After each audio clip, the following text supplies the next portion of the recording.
Happy Friday, Sarah. Happy Friday. What you drinking there? I got my mud water. I got this smoothie concoction Mud water and a smoothie. and Double water, just fisted it. regular water. Yeah. Whoa, it's the Cool. trifecta, everybody. hmm The trifecta in effect. It's Friday. I've been up since 4. Oh my goodness. Hey, everyone. Welcome, welcome. What's up, everybody? It's Friday. Where are you at? What you drinking? I'm in Hello. Minneapolis and I'm drinking tea. Nice. Cool, cool. Hey, Vincent. Good seeing you. Oh, we can't hear you, buddy. Check your Zoom audio thing. Hey, Zoe. Hi, I'm in LA. I'm drinking coffee and Nice. a smoothie and water, a lot of liquid. Woohoo, the trifecta again. Gosh, you guys, Yeah, I that's- gotta get on that. That's my morning thing. I Hey, see a Rachel. smoothie in Rachel's hand. Yes, also LA, drinking a green juice thing that I just made and Nice. mud water, Nice. which I stole from Mark. How is the mud water? Mark loves it. You're drinking it, so I hope you like it too. She didn't say how she felt about it. I think the key is you got to add some sort of sweetener to it. So either agave, honey. I also add MCT oil, so it also adds some sweetness to it. So for those of us who are uninitiated, what is mud water? It's this like mushroom concoction drink. It has reishi. Oh man, I'm sorry. I've been up super early. It has a lot of yummy stuff in it. Really a like lot of tiger tail mushroom ingredients, cacao. Yeah, it has a third of the caffeine of coffee. And it tastes like dirt. So It's marketed as a coffee alternative. yeah. It shows Yeah. up in my Instagram a lot. Yeah, but you just got to add your stuff, and they have like recipes and things like that. So We should totally get sponsored by It's Mud mostly Water. chai. Like that's where the Oh. caffeine comes from, is the chai. But then Okay. yeah, all the different mushrooms and cinnamon and turmeric and Yeah, I've had one mushroom drink, but it was it chaga? Is that what it's called? That's the only thing I've had, but that sounds kind of good. And the chai kind of adds the flavor to cover up the earthiness. Is that, I would guess? one way of saying it, yes. Yeah. Hey, Sasha. Hey, Juliana. Hey, good morning. Morning. Hello. You find that you have to like, oh, sorry. All right, go ahead. Oh no, I was gonna say about the mud water. I find that I have to like blend it every Mhm. 5 minutes Yeah, to keep it from solidifying at the bottom like actual mud. So yeah, You guys yeah. are really selling this. yeah. It's good. Sponsorship It's didn't- good though. I haven't drank coffee in probably 5 years. So, and I've gotten like sick of tea. So, who knows what's next? How's everyone Mark, doing? Yeah, what's up? I am in danger of totally like derailing this meeting. But I want to hear about your journey of switching from coffee to not coffee. One day I just said no more coffee.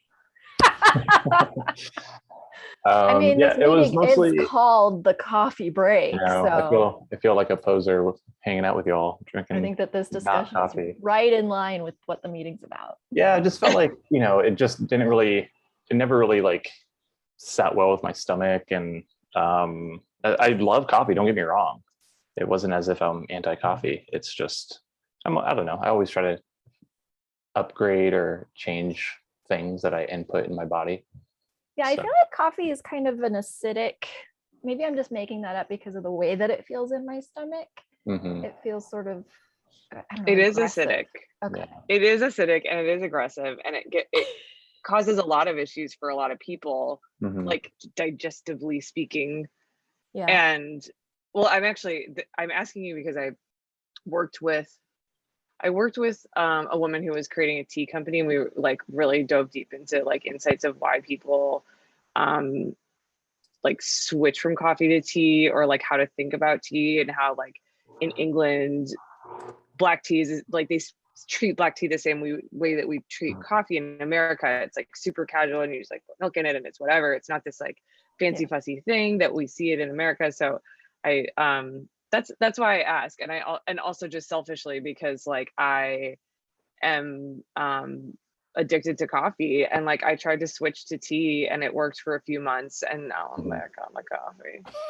Yeah. I think I really got into the like being anti-coffee. One, traveling and seeing how much better it is in literally every other country in the world. And like coffee in the States is generally what they call it, like hot dirt or something. Like when I was in Italy, they're like, you're not drinking coffee, you're drinking like hot, dirty water. And and then there was that, God, like 10 or so years ago, there was that whole like, there was like some diet book that came out that was super anti-coffee because it's so bad for your system. It was like about eating all kinds of like whole foods and stuff like that. And so it was very anti-coffee. But then also recently, like Mark Pollan, was that his name, has that whole like This Is Your Brain on Plants book. And it was all about how like coffee is this legal drug that your employers provide for free and give you paid time to drink it in order to increase your productivity. So I'm like, oh, coffee is capitalism. So, Well, So, I've got like as a Minnesotan, I've been drinking coffee since I was 4. And but I was introduced to good coffee in Italy. And so what I've ended up doing is I have one really good cup of coffee that I make in my Bialetti coffee maker, my little Bialetti coffee pot. Then I tried to switch over to tea, but the thing about tea is that it has to have that same comfort factor. And so in order for it to have that same kind of heft and comfort factor, I still need to put milk and sugar in it. And then it becomes kind of, and also add a little bit of like, I add some other herbs or spices to it. And so then it becomes a little bit more hefty and a little bit more comforting. That's what I've found. So I have my one good cup of coffee in the morning, and then I switch to tea, but I have to add things to it in order to make it give that comfort factor. I'm gonna try that. I'm gonna try that. That's actually really really helpful.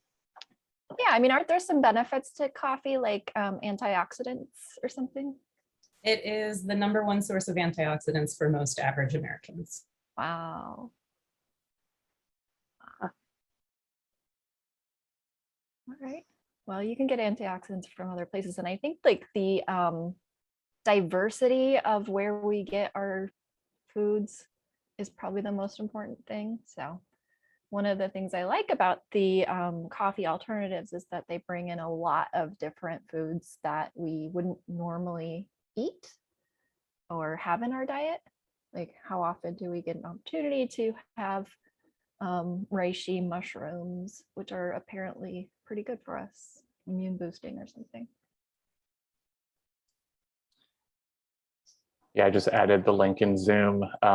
Really great interview with Rachel's Michael Pollan, who wrote his latest book on, I don't think it's just on coffee. I think it's on other things. And in this interview on NewsHour, he goes into that. There's a segment in the Q&A where he goes into the coffee stuff, which is really fascinating, talking about what you brought up. Highly recommend watching it.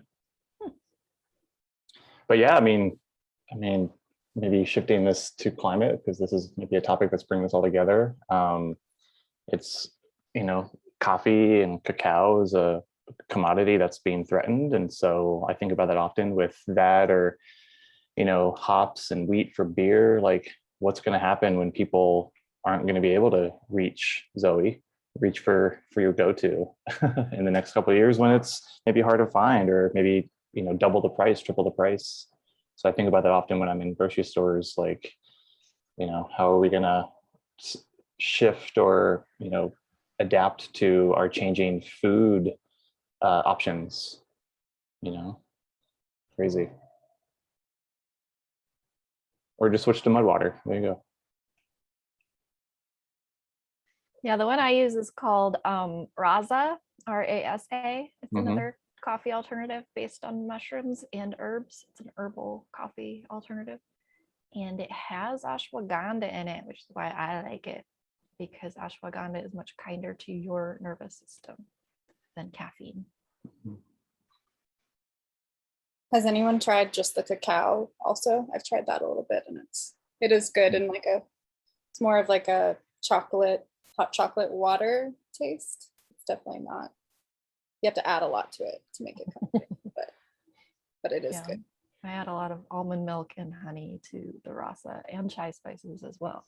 That sounds good. Seems like the way to go. Should we just put together like a climate designer's morning coffee book, Coffee like magazine. coffee or morning beverage book or something? Like it. Green So yeah, juice, what's going on, ashwagandha. everyone? How was your week? It's end of the week, Friday, TGIF. Any news in the climate world at all this week? This week? Nah. Nah, It's been nothing. quiet. It's been super quiet. Well, yeah, I appreciated your post, Sarah, before that came out. Thank It's you. really, like, it was really nice to read that from you and just get in that mindset before reading that report. So Yeah, if anybody's wondering what we're talking about, I just posted that the IPCC report is probably going to generate a lot of really alarming, triggering, scary news. And just to keep it in perspective that really it's for the policymakers. It's to scare the pants off our policymakers so they take some bold actions. It's not really for us to get anxious about, because it's not really anything that we can change without policymakers right now. So Yeah, and it's been interesting this week seeing all these articles centered around climate anxiety. I've had a few people, friends of mine. One of them has a son who's in his early 20s, who's just like, how do we deal with this? You know, you're in the space, Mark. Tell me how you deal with all this stuff. And so it's been really interesting to see all these articles. And I sent in the Zoom chat the All We Can Save newsletter put out a really great newsletter. I think the day after, so I think Tuesday after the report came out, all things climate anxiety, all things how to deal with emotions and your feelings when it comes to this stuff. I've been sending this link to everyone who's been responding. But yeah, I think it's really important. And I think one thing that Sarah and I talk about too is like, you know, we need to understand that this is going to be hard work, but also at the same time, like acknowledge what's going on. But then when needed, take a break, you know, walk away from it a little bit. You know, I think it's okay to not be 24/7 focused on this. I think we need to recharge and recollaborate, because this is some emotional shit, you know, to put it bluntly. recalibrate and collaborate. I liked that little Freudian slip there, but I think it's appropriate. Mhm. And at the same time, know that there's other people to kind of take your place while you take a breather, you know. And I Yeah. feel like if we all kind of do that in sync, then the movement or movements will still keep going. It's just you know, taking breaks when needed, which is going to be important if this is a marathon, obviously, you know, not a sprint. So yeah, something to think about. Yeah, it's not solely on each of our individual shoulders. We're all making progress on this together. And I think that's another example of these corporations.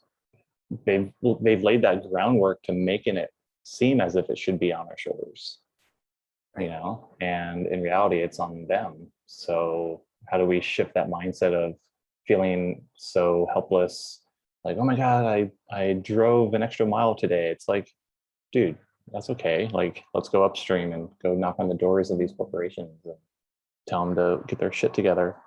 you Mhm. know? So anyway, I want to acknowledge Rebecca and Vincent. I think maybe this is your first time joining us, or maybe Rebecca, have you joined before? No, Okay. this is my first time. Awesome. Well, welcome. Welcome. Yeah. Tell us how you heard about climate designers. To be honest, am not sure. I think I learned about it from at least a couple different sources, so I can't pinpoint it. I would have to go back and triangulate. um, but it was probably somewhere along the lines of somewhere in one of my environmental contacts or one of my design contacts or something like that. It all somehow all came together, and I found you guys. I'm so glad. Well, welcome. Nice to have you here. And you're in the Twin Cities, Minneapolis, right? Yes, I'm in Minneapolis, and my background is in learning and behavioral design. So I've worked in UX, I've worked in instructional design, and so my interests are like learning psych, cognitive psych, motivation. And then when it comes to climate stuff, I'm a soil nerd. So I'm very interested in soil ecology, soil health, and regenerative agriculture. So that's where I am. Wow, what a great combo. Lots of great combos. Yeah. We've been really wanting to bring more of the behavioral science, cognitive science stuff into our community at least, and hoping that kind of filters out to the rest of the design industry, because we believe that we need more of that for us to really have effective campaigns and projects and approaches and solutions. So I would love to connect and talk a bit more. Maybe there's some way to contribute some of your knowledge up here to our community. Yeah, I would really like that. As a matter of fact, I'm kind of in I am in career transition right now. I had to step away from my career for a long time to take care of family, and so now I'm getting back in, and so I've got some opportunities to do some to get involved in some things, both paid and unpaid, and so I really want to get involved in the community. So yes, definitely, I'm here to help. Awesome, appreciate it. Well, thanks for coming. How's it going, Vincent? Good to see you. Yeah, good to see you. Can you hear me now? A little bit. You're a little low. Oh, okay. Let me try and fix that really quick. But that's better than muted. Can you hear? Is that better? Or Yeah. I don't know. I can't. Okay. This always changes on me, so I can never figure it out. I'm doing good. I was actually in Mark's class a couple of years ago, or a year ago, Cool. about. And I definitely relate to the climate anxiety. Definitely been obsessing over some things over the past year, especially because I have some family right in the middle of the Bible Belt. And one of them was a part of the Boogaloo movement. So I was very active in countering that narrative last year. And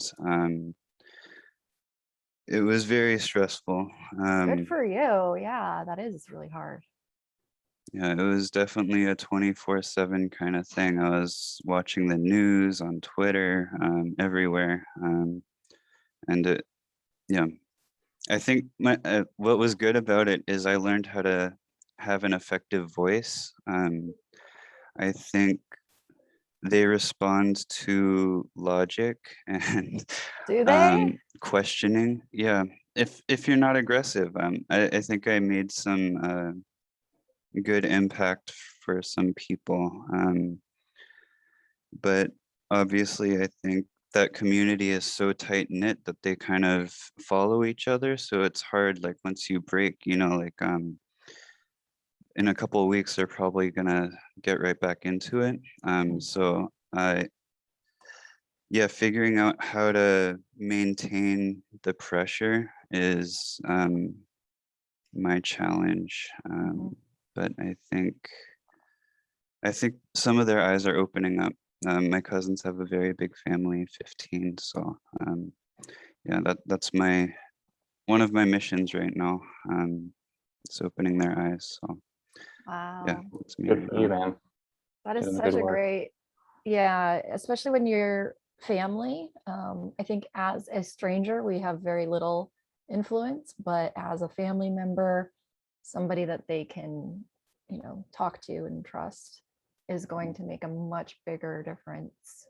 And also having a community for them to fall back to, like you said, the social bonds of them getting into something like that where they're all their friends believe a certain way, and it's really, really hard for them to change their beliefs when they don't have another friend community to go to.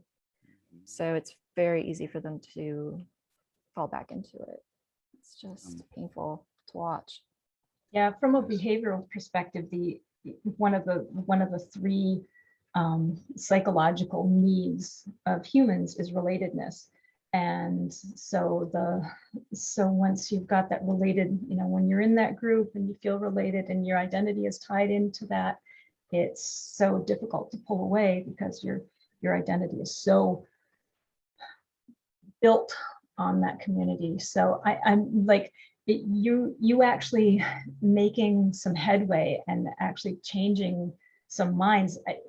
It would be really, really interesting and really valuable to find out how you went about that, because that is a nut that so many people are trying to crack. And if you've got some if you've had some success, even small success, that would be a very, very valuable thing to share. Yeah, I could go back into my records maybe and maybe like put up some conversations that I had with people. Because yeah, it was I think because of everything I've learned, especially with Mark's help and design and all, I think careful language that isn't offensive but opens the door to an actual conversation is what I found most effective. Like asking them questions like where does this idea come from? Why do you believe this? And then here's the evidence that says that's wrong. And eventually, like if you keep the conversation going, like eventually they just run out of things, because I think a lot of their belief is made up from lies and conspiracies. So it's, if you do your research, especially talking online, you have time to like go back and look up some articles, stuff like that. So it makes it a lot easier. And what Did you find? Sorry, I have a question. Yeah. I had a similar experience like this last year. Did you find that posting articles, if they weren't from, or I guess if they were from mass media outlets, they would just laugh at you and be like, ha ha ha, that's not a reputable source. Like, how do you find articles that are actually believable? I don't always use articles. Okay. I think of like cause and effect. So I think one of the biggest things about last year was loving your neighbor. And actually I would use the Bible a lot, because that's kind of how they their life revolves around that. So if you can show their own sort of irony in their beliefs, it makes them take a step back and like question themselves. So the 10 Commandments, loving your neighbor especially, is a big one. Wow. That's so admirable. Thank you for sharing. And what's really cool Yeah. is all of those lessons that you learned, those directly apply to climate change too, because you can use those exact same lessons on climate change deniers, that sort of thing. Yeah, Yeah. that's why I'm so interested in it, because it's exactly the same overlap. Yeah, I think sharing your learnings, Vincent, would really be valuable to so many people And I just want to acknowledge too that the fact that you actually faced it, you know, and spoke to that, and how hard that is, and how much easier it would have been to just look the other way and say, well, they're never going to change their minds, and they're my family, and Yeah. so thank you. Mhm. Yeah, of course. It's been that's one of the reasons why I became a graphic designer, actually, was because I had lived with them for a while, and I've seen some things that no one should, you know, like it's very segregated there. They're from Chattanooga, Tennessee. And yeah, I don't know what to say. Well, what's the graphic design tie-in?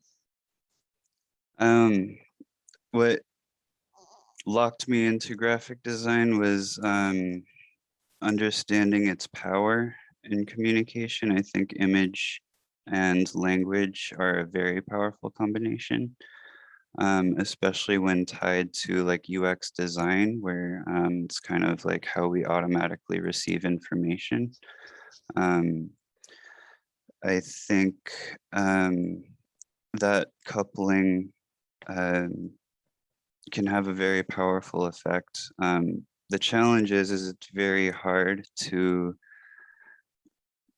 put myself in their shoes and kind of empathize with their mindset, because I just don't really understand it.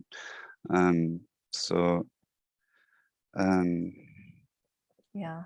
yeah, like bringing up messages that need to be heard that don't reach the mainstream news, expanding people's awareness to the things that kind of happen behind the scenes, that they know about. You know, they see the racism there, they're a part of it. You know, it comes up as jokes a lot of the time, but I think those jokes really hurt people. It really hurts their own minds too about how they see other people. So reversing that is the goal for me. That's so important. It's amazing. Yeah, let's talk more about this. I hope you come to more coffee breaks. Yeah, for sure. Thank you for coming. Yeah.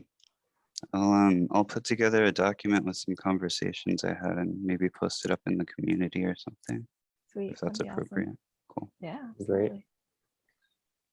Awesome. Well, I guess with our time left, Sasha, I think you're available, right? Yep, I'm here. Do you want to share anything regarding this new initiative, Climate Design for Fun?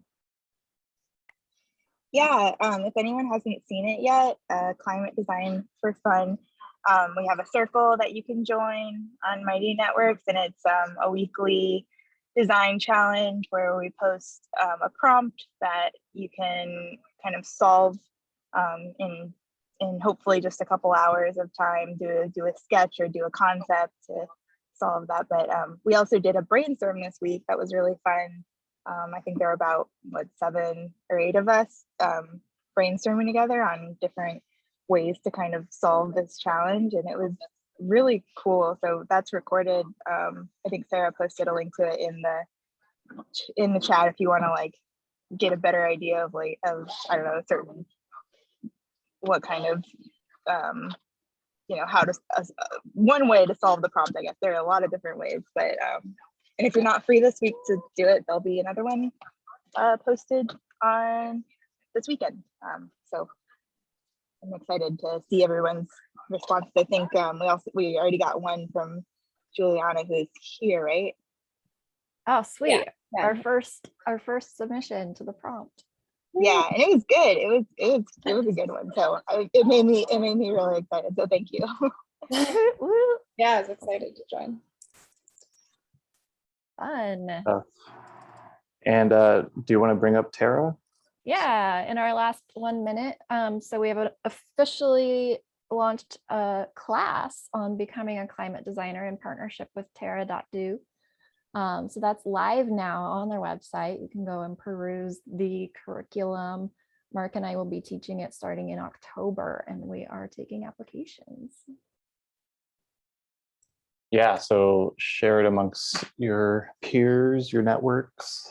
Should be really fun. It'll be kind of a 4-week grad level type of discussion, live, synchronous and asynchronous stuff. And then the last 2 weeks will be a design sprint based on We the stuff that are we've done. we are going to dig into some of the stuff that Vincent's talking about, because Yeah. I think this problem, at least in America, is an ideological problem, and we're not going to get through the block of solving the climate crisis unless we can get through that ideological issue. Yeah, it's very I don't want to use the word heady, but it's grad level stuff. But I'm trying to break it down like an 8-year-old. I know. Yeah. Well, we have a rough agenda on that page, so you can get a sense of what we're going to be talking about. But yeah, super excited. So yeah, definitely share or consider being part of this first cohort. And Terra is a great organization. Definitely do some research on what they do as well. Their mission is to create 100 million jobs, climate jobs, by 2030, and using courses like ours to get people on that journey. So they're collaborating with other course creators. They have another one for software engineers and one for VCs to get more investments in the space. they have an upcoming one, actually, Rebecca. You might enjoy this. One of the Terra team people, she's putting together one on regenerative agriculture. Yeah, So farming. yeah, farming. Yeah. So it's just a mix of classes to get people going on starting their climate careers. So yeah, well, we don't want to keep you all. I know some of you have We have another stuff meeting at to the top do. of the hour. We'll let you go. Awesome. But thank you so much for joining for the coffee break. Yeah. See you all around. Have a good weekend. Cheers. And Enjoy your Friday. yeah, take care. Thank you. Thank you so much. Great talk. Thanks. Great to meet you, Vincent.